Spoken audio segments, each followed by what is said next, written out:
এসো মা, এসো ভিতরে এসো। ঠাম্মা এসে গেছে মা, ঠাম্মা এসে গেছে। বৌমা কই মা?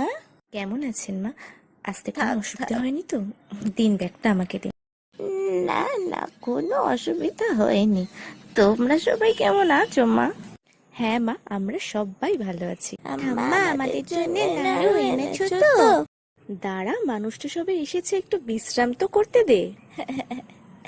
এনেছি গো দাদু ভাই দিদি ভাইরা, এনেছি। এই দেখো তোমাদের নারকেল নাড়ু, আর এই দেখো তোমাদের তিলের নাড়ু। কি মজা! নাড়ু খাবো, নাড়ু খাবো। আরো আছে, আরো আছে। এই দেখো আমের আচার আর খাঁটি ঘি। আমার খোকা খেতে খুব ভালোবাসে। হ্যাঁ মা, তোমার হাতের আম আচারটা না অনেকদিন খাওয়া হয়নি। মা, সবার জন্যই তো কিছু না কিছু এনেছেন, আমার জন্য বুঝি কিছুই আনেননি? কি যে বলো বৌমা, তোমার জন্য কিছু আনবো না তা কি হয়? এইটা তোমার জন্য, আমার হাতে বানানো গয়না বড়ি।